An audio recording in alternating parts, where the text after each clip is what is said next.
Assalamualaikum warahmatullahi wabarakatuh. Perkenalkan, nama saya Yuda Andika Prayoga, NIM 2007354. Di sini saya akan menjelaskan materi tentang sejarah kesusastraan di Indonesia.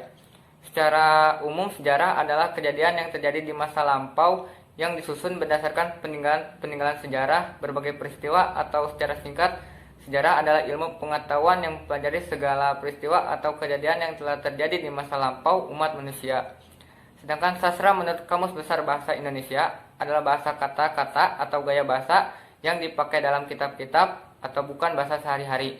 Sedangkan karya sastra berarti karangan yang mengacu pada nilai-nilai kebaikan yang ditulis dengan bahasa yang indah. Sastra memberikan wawasan yang umum tentang masalah manusiawi, sosial, intelektual dengan caranya yang khas. Jadi secara sederhana sejarah sastra dapat diartikan sebagai salah satu cabang ilmu bahasa yang mempelajari pertumbuhan dan perkembangan sastra suatu bangsa. Dalam hal ini kita akan membahas tentang sejarah sastra Indonesia, yakni pertumbuhan dan perkembangan sastra di Indonesia. Kata Indonesia sendiri merujuk pada suatu bangsa atau negara kepulauan yang merdeka pada tanggal 17 Agustus 1945. Dengan pengertian dasar itu, tampak bahwa objek sejarah sastra Indonesia adalah segala peristiwa yang terjadi pada rentang masa pertumbuhan dan perkembangan suatu bangsa. Telah disinggung di depan bahwa sejarah sastra itu bisa menyangkut karya sastra, pengarang, pengajaran, penerbit, kritik, dan lain-lain. Dan di sejarah sastra dapat dibagi bermacam-macam bagian. Ada Angkatan Balai Pustaka, Angkatan Punjaga Baru, Angkatan 1945, Angkatan 1950-an, Angkatan 1960-an, Angkatan Kontemporer tahun 1970-an sampai sekarang. Dan yang selanjutnya ada awal mula lahirnya sejarah sastra Indonesia. Umar Yunus berpendapat sastra ada sesudah bahasa ada, karena bahasa Indonesia baru lahir saat adanya Sumpah Pemuda pada tahun 1928. Maka Umar Yunus berpendapat bahwa kesastraan Indonesia baru lahir pada tanggal 28 Oktober 1928, sehingga menurutnya karya sastra yang terbit pada tahun 1928 dianggap bukan digolongkan sebagai hasil sastra Indonesia, melainkan sebagai hasil karya sastra Melayu. Sedangkan Ajip Rosidi mempunyai pendapat yang berbeda. Menurutnya, bahasa tidak bisa dijadikan patokan sebagai kapan sastra itu lahir, karena sebelum bahasa diakui secara resmi, tentulah bahasa itu sudah ada dan sudah digunakan oleh masyarakat pengguna bahasa tersebut. Sehingga Ajip Rosidi berpendapat yang seharusnya dijadikan patokan adalah kesadaran kebangsaan. Berdasarkan kesadaran kebangsaan, inilah Ajip menetapkan lahirnya kesastraan Indonesia itu tahun 1922 atau 1921 atau tahun 1922. Karena pada waktu itu pemuda Indonesia seperti Sanusi Pane, Muhammad Yamin, dan lain-lain menegaskan bahasa Indonesia berbeda dengan bahasa sastra Melayu.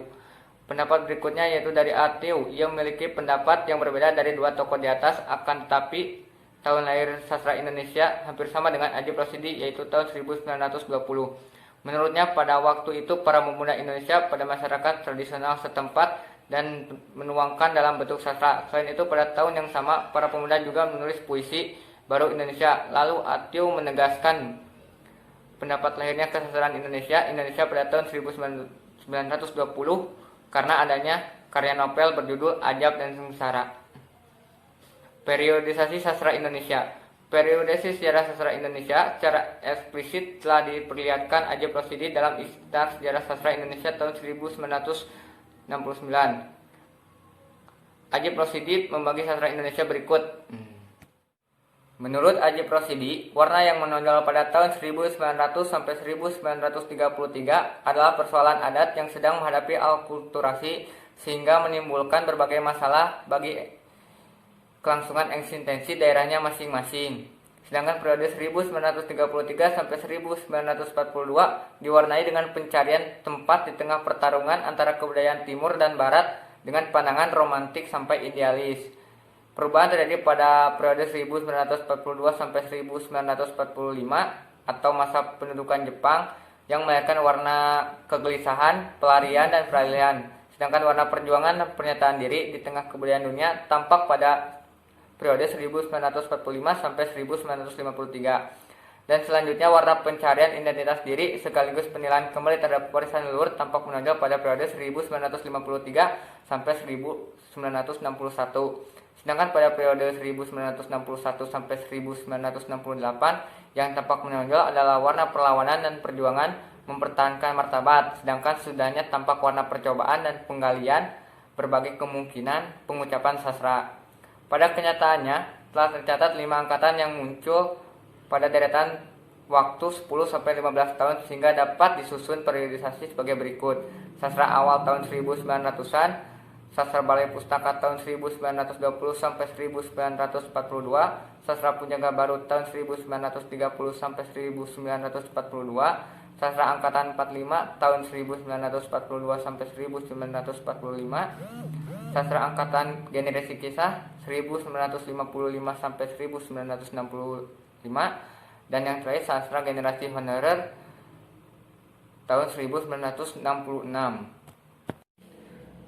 Penulisan secara sastra di Indonesia dapat dilakukan dengan 2 cara atau dengan 2 metode. Menerapkan teori penyusunan rangkaian perkembangan sastra dari periode atau angkatan ke angkatan, dan menerapkan teori estetika resepsi atau estetika tanggapan. Di samping itu, sejarah sastra Indonesia dapat juga dilakukan secara sinkronis atau diakronis. Sinkronis berarti penulisan sejarah sastra dalam salah satu tingkat perkembangan atau periodenya. Sedangkan diakronis berarti penulisan sejarah dalam berbagai tingkat perkembangan dari kelahiran hingga perkembangannya yang terakhir.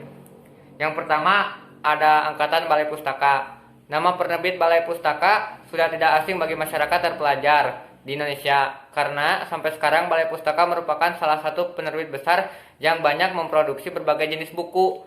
Nama tersebut telah berdiri sekitar 100 tahun, dihitung dari tahun kelahirannya tahun 1917, yang merupakan pengukuran Komisi untuk Sekolah, Bumi Putra dan Bacaan Rakyat oleh pemerintah Belanda pada 14 September tahun 1908. Penerbit Balai Pustaka adalah bagian pemerintah kolonial yang semangatnya boleh dikatakan berseberangan dengan penerbit-penerbit swasta, baik yang semata bervisi konvensial maupun bervisi kebangsaan. Ciri-ciri umum roman Balai Pustaka bertema sosial karena belum terbukanya kesempatan mempersoalkan masalah politik, watak, agama, dan lain-lain. Bergaya bahasa seragam karena dikemas oleh redaksi Balai Pustaka sehingga gaya bahasanya tidak berkembang. Bersifat romantik sampai sentimental karena ternyata banyak roman yang mematikan tokoh-tokohnya atau mengalami penderitaan yang luar biasa. Bersifat kedaerahan karena mengungkapkan persoalan yang hanya berlaku di daerah tertentu seperti adat di Sumatera Barat. Dan yang kedua ada angkatan Punjaga Baru. Punjaga Baru timbul sebagai reaksi atas banyaknya sensor yang dilakukan oleh Balai Pustaka terhadap karya tulis sastrawan pada masa tersebut, terutama terhadap karya sastra yang menyangkut kesadaran kebangsaan dan rasa nasionalisme. Sastra Punjaga Baru merupakan sastra intelektual, nasionalitis, dan elitis. Pada masa itu terbit pula majalah Punjaga Baru yang dipimpin oleh Sultan Takdir Ajis Bana berserta Ajmin Pan dan Amir Hamzah. Karya sastra di Indonesia setelah zaman Balai Pustaka pada tahun 1930 sampai 1942 dipelopori oleh Sultan Takdir Ali Shah Bana. Karyanya latar belakang menjadi salah satu novel yang kerap diulas oleh para kritikus sastra di Indonesia.